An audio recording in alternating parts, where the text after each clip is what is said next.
My sister forced me to eat takeout in a hallway while they toasted my nephew's promotion in a private suite.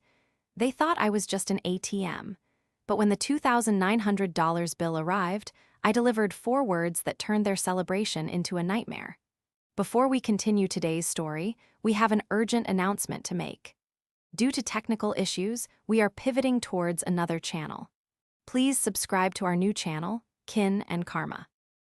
You can find the link in the video description, the pinned comment, and the collaboration tag on this video. Make sure to switch over now so you don't miss out.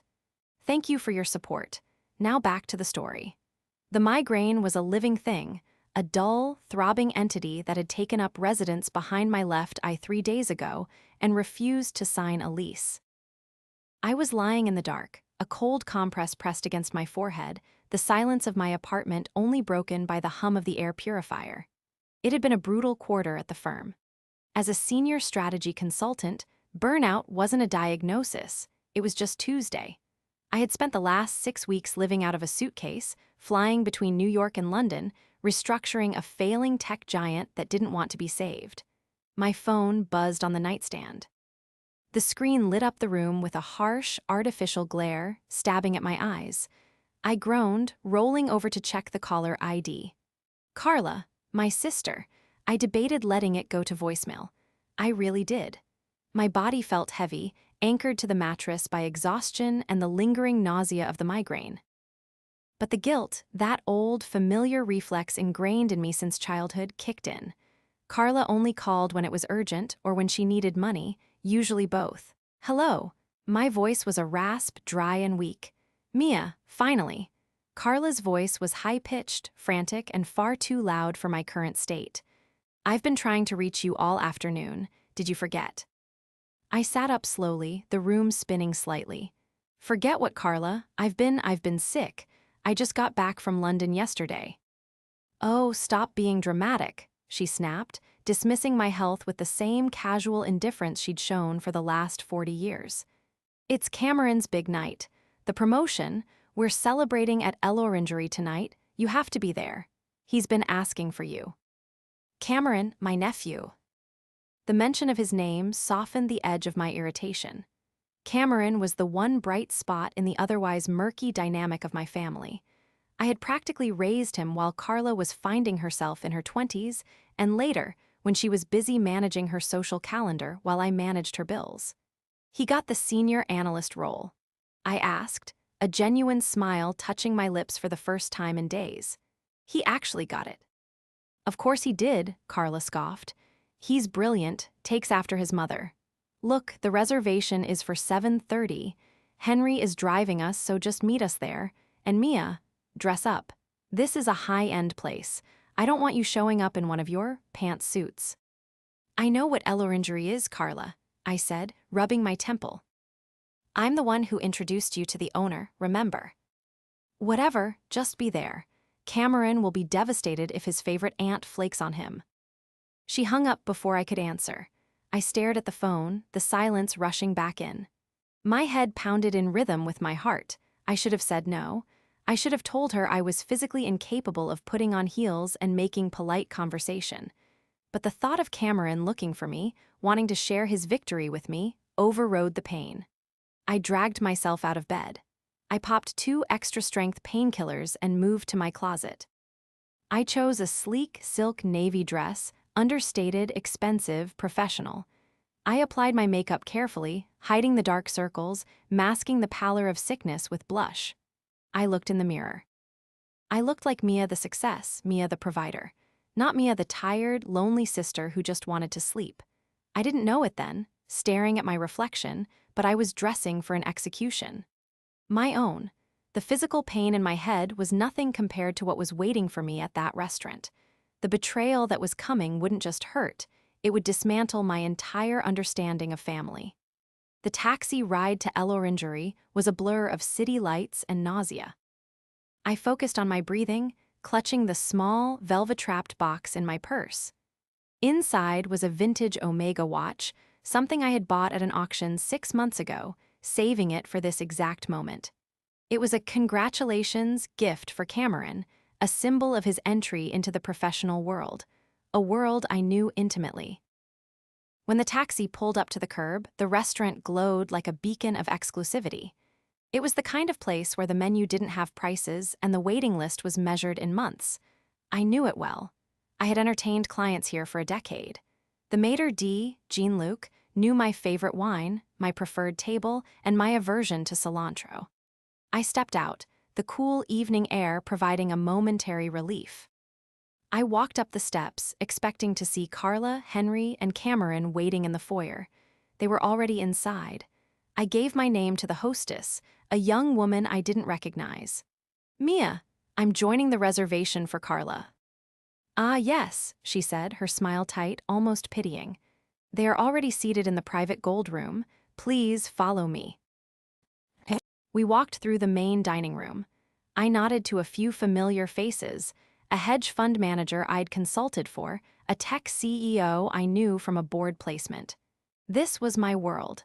I felt a sense of pride that I could treat my family to this experience, even if I wasn't the one strictly hosting. The hostess led me to the back, towards the private suites. But instead of opening the heavy oak doors to the gold room, she stopped just outside it, in a small, alcove hallway adorned with a decorative bench and a large potted fern. The door to the gold room was slightly ajar. I could hear laughter, clinking glasses, Henry's booming, boisterous voice recounting a golf story. "Madam," the hostess said softly. I turned to her. "Yes, are we going in?" Before she could answer, the door swung open. Carla stepped out. She looked impeccable in a crimson dress I recognized. I had paid for it last Christmas. Her hair was perfectly coiffed, her jewelry glittering under the sconce lights. "Mia, you made it," she said, but she didn't move to hug me. She stood in the doorway, effectively blocking the entrance. "Happy for Cameron," I said, stepping forward. "Shall we?" Carla didn't move. She held up a hand, her manicured nails catching the light. "Actually, that's the thing. We had a bit of a mix-up with the seating." I frowned, the headache spiking again. "What do you mean? It's a private room, Carla. There are 12 seats in there. There are only 4 of us." "Well, yes," Carla said, her voice dropping to that patronizing tone she used when explaining simple concepts to what she considered simple people. "But we invited the Holdens. And the Millers. You know, people who can actually help Cameron with his networking. Important people." I blinked. The Holdens and the Millers were my neighbors. I had introduced them to Carla years ago. "Okay, so pull up another chair. It's a big table." Carla sighed, a dramatic exhalation of air that signaled I was being difficult. She reached behind her, into the room, and picked up something from a side table. It was a white styrofoam takeout box. She thrust it toward me. "Look, Mia, it's just crowded. And to be honest, the vibe is very young professional and high energy. You look exhausted, like you're contagious." She wrinkled her nose. "We didn't want you bringing the mood down." I stared at the box. I stared at her face. "Carla, you're joking." "I ordered you the sea bass," she said, forcing the box into my hands. "It's delicious. Honestly, you'll be more comfortable out here. It's quieter. You can rest that head of yours." My fingers curled around the warm plastic. I looked past her into the room. I saw Cameron, my nephew. He was laughing at something Mr. Holden was saying, a glass of champagne in his hand. He looked right at me. For a second, our eyes locked. I expected him to stand up. I expected him to say, "Mom, what are you doing? Let Aunt Mia in." Instead, he looked away. He took a sip of his champagne and turned his back to the door. The ice in my veins was colder than the winter wind outside. "There," Carla said, patting my arm with a fake sympathy that made my skin crawl. "We'll come say hi when dessert is served. Enjoy the fish. Oh, and Mia." She leaned in, her voice a whisper of pure venom. "Let us be honest. Seats at the big table are reserved for real family. The kind that shows up, not just the kind that sends checks." She closed the door. I was left standing in the hallway, alone, holding a box of lukewarm sea bass. The humiliation was a physical blow. It punched the air out of my lungs. I sank onto the decorative bench, the velvet seat hard and unforgiving. I should have left. Any self-respecting person would have thrown the box at the door and stormed out. But I didn't. I sat there. I opened the box. The smell of fish, usually appetizing, made my stomach turn. I took the plastic fork she had graciously included. I sat there because I was in shock. I sat there because my brain couldn't process the cruelty. But mostly, I sat there because a cold, hard clarity was beginning to cut through the migraine. Carla thought this was a power move. She thought she had put me in my place, the eccentric, spinster aunt who was useful for money but embarrassing in public. She thought she held all the cards because she was the mother and I was just the visitor. But she had forgotten one crucial thing. She had forgotten who signed the membership agreement for this club. She had forgotten that in the ecosystem of Ellorangerie, she wasn't the predator. She was the plankton. As I sat on that bench, listening to the muffled roar of the celebration I was paying for but not attending, the memories flooded back.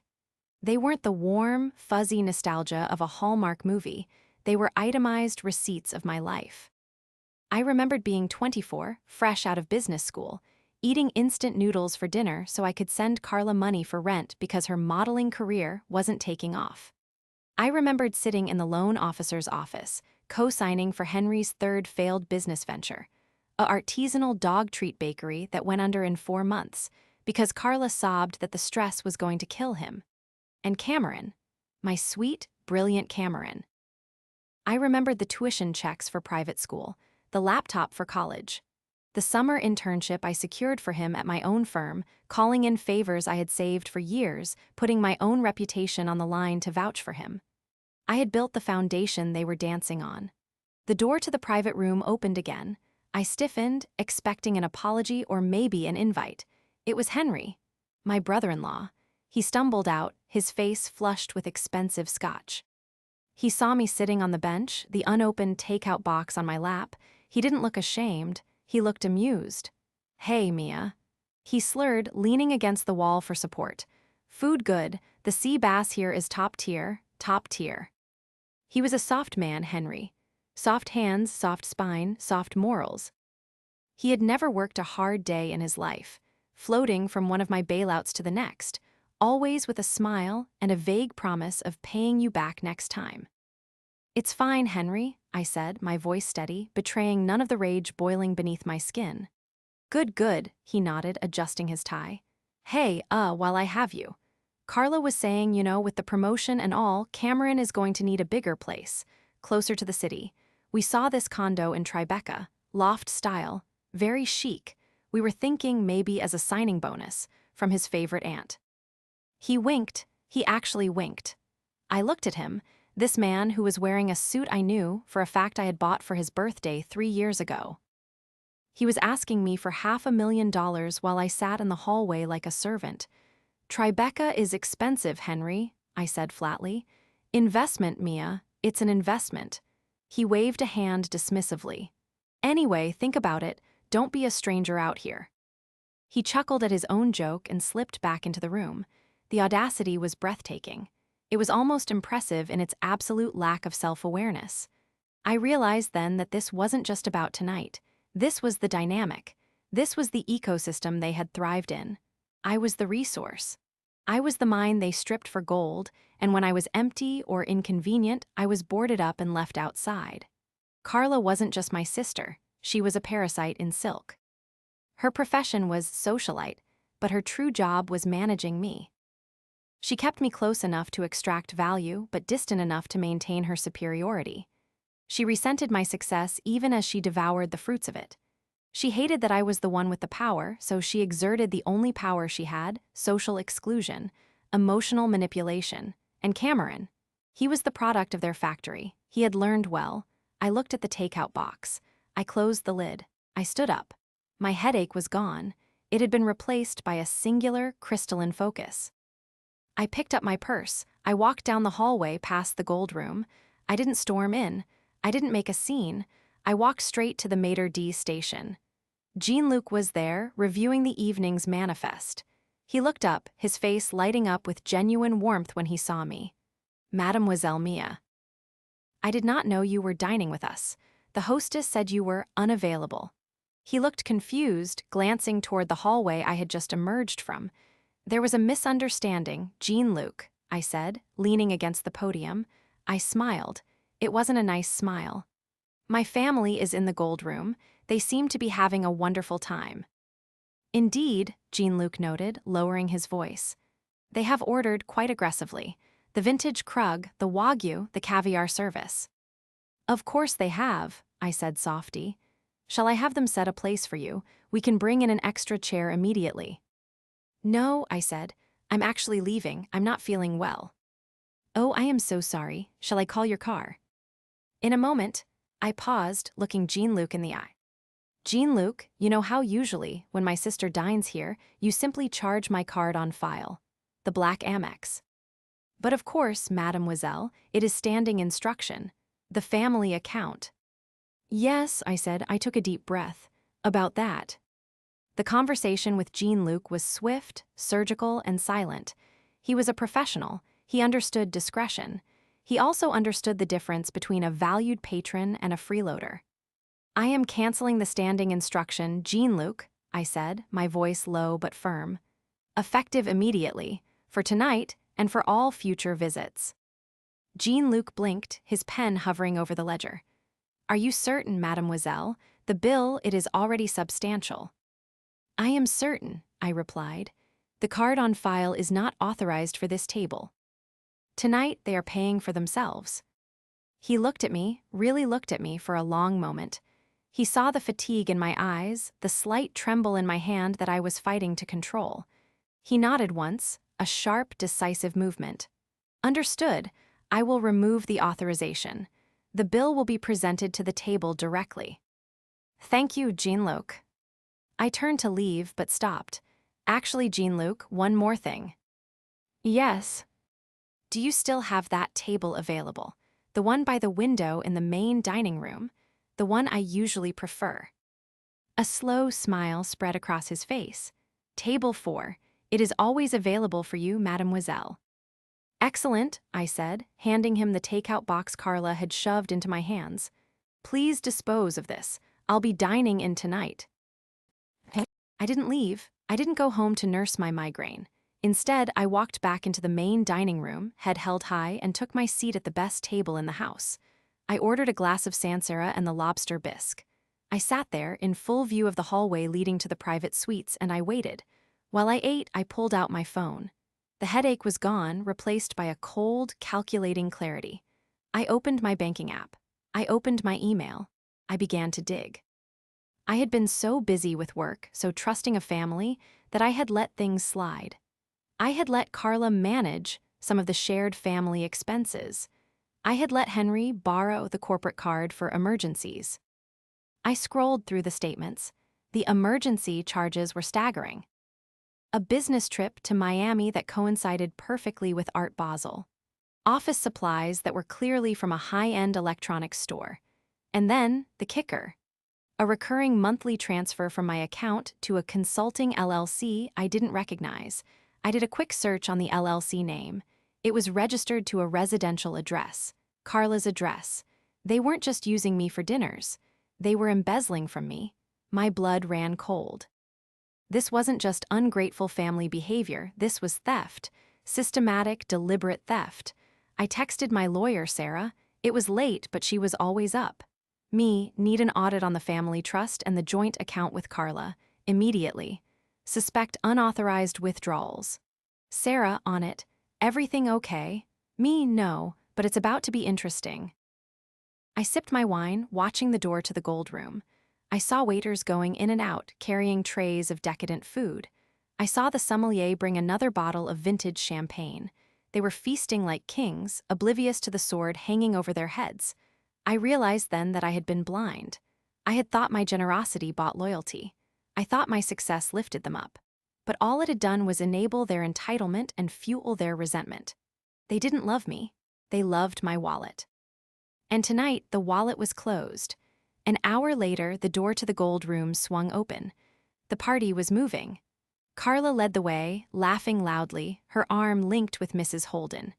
Henry followed, looking flushed and boisterous, slapping Mr. Miller on the back. Cameron was in the middle, looking every bit the successful young professional, basking in the attention. They were heading for the exit. They hadn't even looked for me.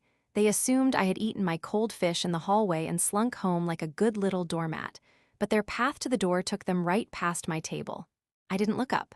I continued to enjoy my espresso, scrolling through my phone. It was Cameron who saw me first. He stopped dead in his tracks. Aunt Mia.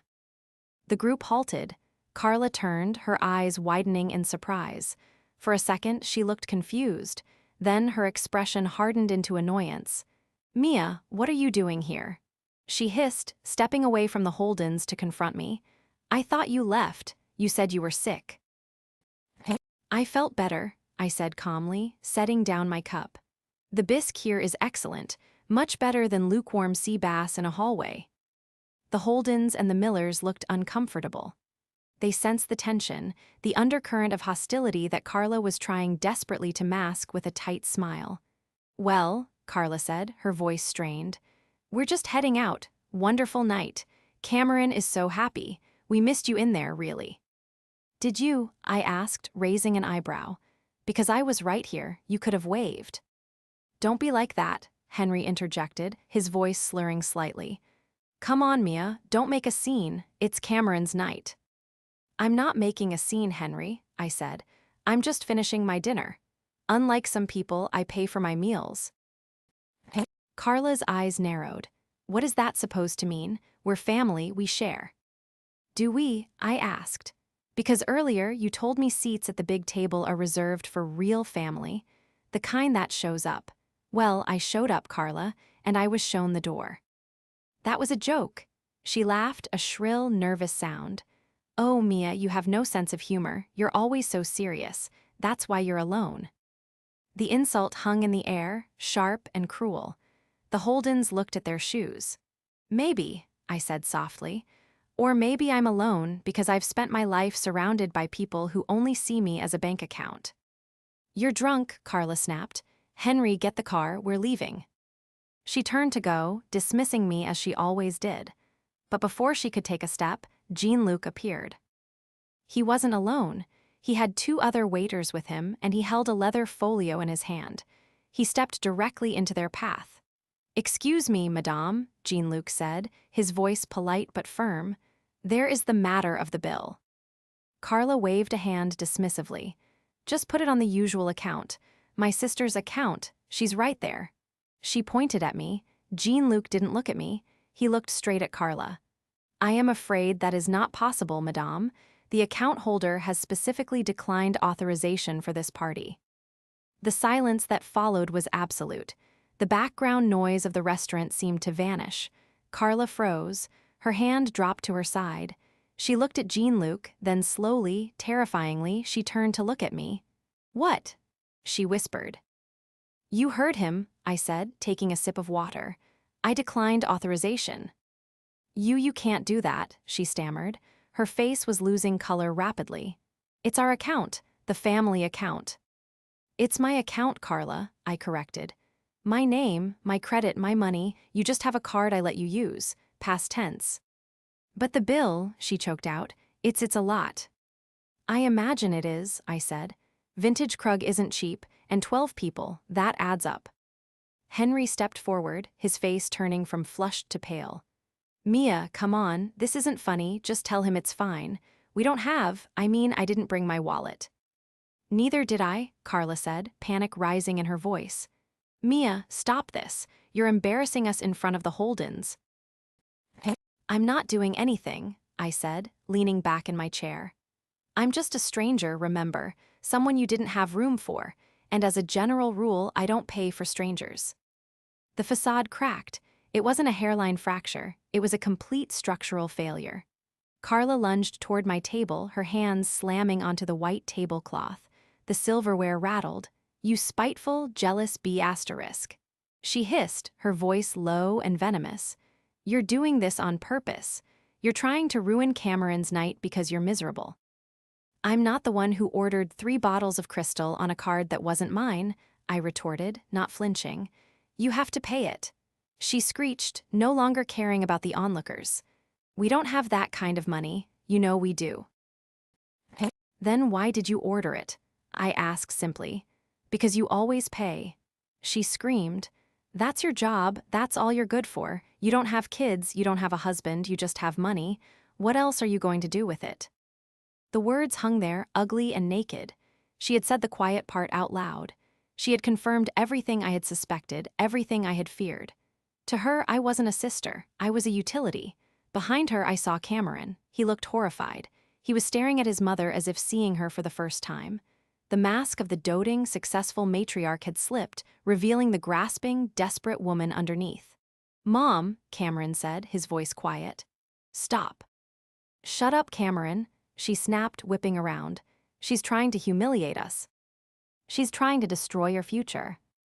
"No, Carla," I said, standing up. "I'm trying to save mine." I pulled out my phone. "And while we're discussing finances," I said, my voice projecting clearly to the group, "let's talk about the consulting LLC you set up, Carla. The one that's been billing my account for $5,000 a month for the last 2 years." Carla went white. Even her lips lost their color. She looked like she was about to faint. I don't know what you're talking about," she stammered. "I think you do," I said. "I think you and Henry have been siphoning money from me to fund your lifestyle, the trips, the clothes, this charade." I gestured to the restaurant. Henry looked like he was going to be sick. He started backing away, mumbling something about needing air. "That's embezzlement, Carla," I said. "That's fraud, and I have the bank statements right here." I held up my phone, displaying the transaction history I had pulled up earlier. The Holdens and the Millers were exchanging horrified glances. They began to shuffle away, murmuring excuses about early mornings and babysitters. They didn't want to be anywhere near the blast radius of this explosion. "Wait!" Carla cried, reaching out to Mrs. Holden. "Don't go, it's a misunderstanding. She's off her meds. She's having a breakdown." Mrs. Holden gently but firmly removed Carla's hand from her arm. "It was a lovely dinner, Carla. Thank you. Well, we'll see you around." They fled, the audience was gone, it was just us. And the bill? Jean-Luc cleared his throat. "Madame," he said to Carla, extending the leather folio again. "The total is $2,940. We accept all major credit cards, or perhaps cash." Carla stared at the bill. She looked at Henry, who was studying the floor tiles with intense fascination. She looked at Cameron, who was watching me with a mix of shock and something else, respect. Fear. "I can't pay this," Carla whispered, tears streaming down her face, angry, frustrated tears. "Mia, please, I'm begging you, don't do this to me. Not here, not now." "I'm not doing anything to you, Carla," I said. "You did this to yourself. You ordered the feast. Now you have to digest the bill." I looked at Cameron. "Cameron," I said, "you're a senior analyst now. You make a good salary. Perhaps you should step up." Cameron looked at the bill. He looked at his mother, sobbing and defeated. He looked at his father, a coward in a tailored suit. He reached into his pocket. He pulled out his wallet. "I'll pay it," he said quietly. "Cameron, no," Carla gasped. "That's your bonus. That's for the apartment." "There is no apartment, Mom," Cameron said, his voice hard. "There never was there." He looked at me. "I'm sorry, Aunt Mia. I didn't know about the LLC. I didn't know about any of it." "I know," I said softly, "but you knew I was in the hallway, and you didn't come out." He flinched. Shame washed over his face. He nodded slowly. "Yeah, I did know that. I'm sorry." He handed his card to Jean-Luc. It was a debit card. I knew how much was on it. It was his savings. Everything he had worked for. Jean-Luc took the card. He looked at me. I gave him a tiny, imperceptible nod. He ran the card. The machine word, approved. Cameron took the receipt. He didn't look at his parents. He walked over to me. "Happy promotion," I said, handing him the velvet box from my purse. "I got this for you, before all this." He took the box. He opened it. The vintage Omega gleamed under the restaurant lights. "Aunt Mia, I can't accept this." "Take it," I said. "Consider it a reminder. Time is precious, Cameron. Don't waste it on people who don't value you, even if they're family." I turned to Carla and Henry. They were broken, exposed. The entitlement had been stripped away, leaving only the ugly truth of their greed. "My lawyer will be in touch about the LLC," I said. "I suggest you find your own. You're going to need one." I signaled to Jean-Luc. "My car, please." "Right away, mademoiselle." I walked out of Ellorangery into the cool night air. I was alone. But for the first time in years, I didn't feel lonely. I felt free. The fallout was immediate, brutal, and spectacularly public. I didn't just walk out of Ellorangery, I walked out of their lives, but I left a trail of paperwork behind me. The next morning, Sarah had the forensic accountant, a man named Gupta with eyes like lasers, dissecting every transaction Carla and Henry had ever made with my money. It wasn't just the $5,000 monthly stipend for the fake consultancy. It was worse. There were withdrawals from a joint account I had set up for emergencies. Carla had claimed it was for medical bills for a non-existent condition. There were credit card charges for luxury vacations they had sworn were business trips. There were even transfers from a college fund I had started for Cameron, drained to pay off Henry's gambling debts. The total came to nearly $250,000 over 5 years. I sat in Sarah's office, staring at the spreadsheet. The numbers were black and white, but they felt like bruises. "We have enough for a criminal indictment," Sarah said, her voice grim. "Fraud, embezzlement, grand larceny. We can go to the police today." I looked out the window at the city skyline. I thought about Cameron.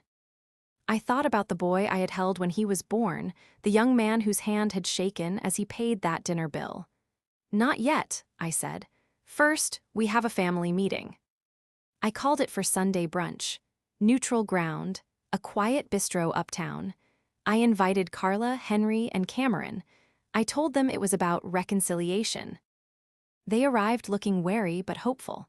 Carla had clearly spent hours on her appearance, trying to project an air of injured dignity. Henry looked hungover. Cameron looked tired, the weight of the world on his shoulders. I waited until the coffee was served. Then I placed a thick manila envelope on the table. "This," I said, tapping the envelope, "is the audit report from my forensic accountant." Carla's hand froze halfway to her water glass. Henry choked on his croissant.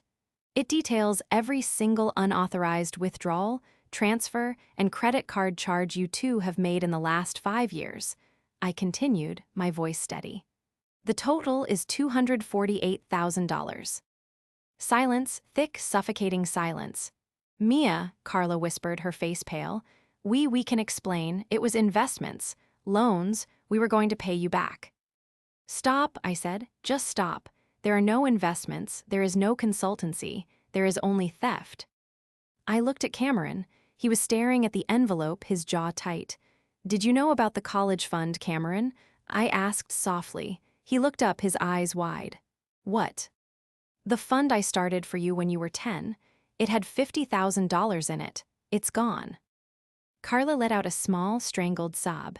"We had too. Henry, he was in trouble. We didn't want you to worry." "So you stole from your son?" I asked. Cameron stood up. His chair scraped loudly against the floor. He looked at his parents with a mixture of horror and disgust that I will never forget. "Is that true?" he demanded. "You took my college money." Henry stared at his plate. Carla covered her face with her hands. "Answer me," Cameron shouted, slamming his hand on the table. "Yes," Carla wailed, "but we did it for the family. We did it so we could keep the house, so we could give you everything." "You didn't give me anything," Cameron yelled. "Aunt Mia did. She paid for school. She got me the internship. She bought me the watch. What did you give me? Debts, lies." He turned to me. "Aunt Mia, I didn't know, I swear." "I know," I said. "Sit down, Cameron." He sank back into his chair, shaking. I turned back to Carla and Henry. "Here are your options. Option A, I go to the police. You will be arrested. You will be charged with grand larceny. You will likely go to prison." Carla began to hyperventilate. Henry looked like he was going to vomit. "Option B," I continued. "You sign a confession. You agree to a repayment plan, every cent plus interest. I will garnish your wages. I will put a lien on your house. You will live on a strict budget until I am repaid in full. And you will have zero access to Cameron's finances or mine, ever again." I pushed the document across the table. "Choose." They signed. They didn't even read it. They just signed, their hands trembling, tears streaming down Carla's face. It was the end of their reign, the end of the illusion. The aftermath was quiet but profound. Carla and Henry sold the big house in the suburbs and moved into a small apartment. They both got jobs, real jobs. Carla as a receptionist, Henry in sales. It was a humiliating step down for them, but it was honest work. The checks started arriving in my account every month. Small, consistent payments. It would take them decades to pay me back, but that wasn't the point. The point was accountability. I didn't see much of them after that. The holidays were awkward, brief affairs. The warmth was gone, replaced by a polite, distant civility. But the toxicity was gone too. Cameron was a different story. He moved into a small studio in the city, refusing to take any more money from me or his parents until he had built his own savings back up. We met for dinner every Tuesday. Real dinners. Not at El Orangery, but at quiet little places where we could talk.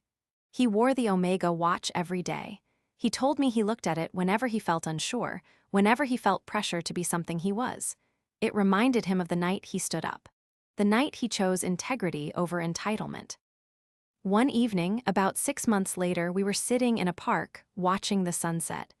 "You know," Cameron said, turning the watch on his wrist, "I used to be so jealous of you. Mom always said you were lucky, that everything just happened for you."